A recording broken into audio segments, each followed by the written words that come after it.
Action. ఎవరింట్లో అయితే నిత్యం కలహాలు జరుగుతుంటాయో అటువంటి వారు ప్రతిరోజు సింధూర ధారణ చేపడితే అన్ని రకాల దాంపత్య సమస్యలు తొలగిపోతాయి.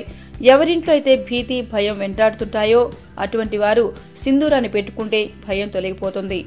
ఎవరి ఇంట్లో అయితే భార్యాభర్తలు పిల్లల మధ్య సఖ్యత ఉండదో అటువంటి వారు సింధూరాన్ని పెట్టుకుంటే సుఖం సంతోషం ప్రశాంతత లభిస్తుంది. చిన్న పిల్లలకు బాలగ్రహ దోషాలు ఉంటే ఆ పిల్లలకు సింధూరాన్ని పెడితే భయం భీతి రోగబాధలు ఏమీ దరిచారవు, ఆరోగ్యవంతులుగా ఉంటారు. వివాహమైన కొత్త దంపతులు ఆంజనేయ స్వామి సింధూరాన్ని పెట్టుకుంటూ ఉంటే వారికి పిల్లలు కలుగుతారు. విద్యార్థులు విద్యార్థినులు ఆంజనేయ స్వామి గుడికి వెళ్లి అంగారాన్ని పెట్టుకుంటే పరీక్ష సమయంలో చదివిన విషయాలన్నింటినీ మరిచిపోకుండా ఉంటారు.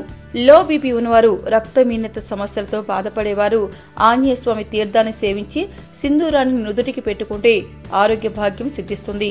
గ్రహ బాధలు ఉన్నవారు ప్రతిరోజు సింధూరాన్ని పెట్టుకుంటే గ్రహాల బాధ తొలగిపోతుంది. ఇంట్లో ఆంజనేయ స్వామికి గంధాన్ని పూయతలిచిన వారు దేవుని చిత్రాన్ని దక్షిణం వైపు ఉంచి కొద్దిగా గంధాన్ని స్వామి కిరీటానికి పెట్టాలి. తరువాత అంతా గంధం పూసుకుంటూ వచ్చి చివరిగా గంధాన్ని పాదం వద్ద పెట్టి పూజిస్తే తలచినవన్నీ నెరవేరుతాయి. ఆంజనేయ స్వామికి సింధూరాన్ని పెట్టి తరువాత దానిని పాలల్లో లేదా నీటిలో కలిపి తాగుతూ ఉంటే దేహం వజ్రకాయమవుతుంది. మీకు ఈ వీడియో నచ్చితే ఒక లైక్ కొట్టండి, లేకపోతే కామెంట్ చేయండి. బట్ సబ్స్క్రైబ్ చేయడం మర్చిపోకండి.